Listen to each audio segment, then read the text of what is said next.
يا حياكم الله. سنستعرض الجرس الذكي يوفي سيكوريتي من شركة أنكر مع إعداد التطبيق في الجوال. يمتاز الجرس بكاميرا عالية الدقة وبجودة تصل إلى 2K، وبطارية تدوم إلى 180 يوم، ويأتي بمقاومة للماء والغبار بمعيار IP65، ويحتوي على ذاكرة تخزين 16 جيجا بايت، ويمتاز بحساسية عالية لالتقاط الحركة وإرسال الإشعارات للجوال في حال وجود حركة أمام الباب، وإمكانية التحدث مع الأشخاص عن طريق الجرس. يحتوي الصندوق على المستقبل الأساسي الذي يوصل بمودم الإنترنت Home Base 2، والجرس الخارجي المزود بكاميرا عالية الجودة ورؤية ليلية، وبطارية تصمد إلى 180 يوم من الاستخدام على حسب كلام الشركة. ويمكن ربط الجرس بالكهرباء مباشرة بدل استخدام البطارية. وقاعدة التثبيت تأتي من قسمين، إما للتثبيت المستقيم أو للتثبيت بزاوية مائلة قليلا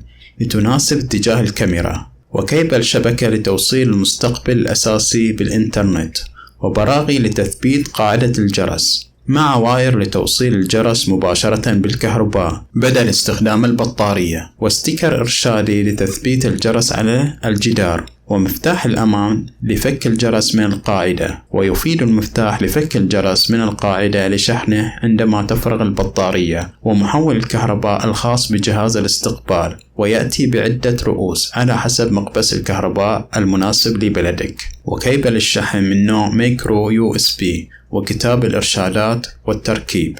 طريقة التركيب سهلة. نقوم أولا بتوصيل كيبل الشبكة ومقبس الكهرباء بالمستقبل الأساسي، ثم نصل كيبل الشبكة الخارجي من المستقبل الأساسي براوتر البيت، وننتظر حتى تتحول الدائرة من اللون الأحمر إلى اللون الأزرق، ثم نقوم بتنزيل التطبيق الخاص بالجهاز يوفي سيكوريتي من متجر التطبيقات، وندخل على التطبيق ونعمل حساب فيه. بعدها ستظهر لنا قائمة من الأجهزة، نختار جهاز الاستقبال الهوم بيس 2، ومهم أن نتأكد من أن الجوال على نفس الشبكة المتصل به المستقبل. بعدها نمسح الباركود الموجود خلف الجهاز عن طريق الكاميرا. سيقوم الجهاز بإصدار صوت، ثم نقوم بالضغط على زر المزامنة. بعدها سيتم إعداد جهاز الاستقبال، ونقوم بعد ذلك بإعداد الجرس بنفس الطريقة. نختار إضافة جهاز ونختار الجرس، ونقوم بمسح الباركود الموجود خلف الجرس،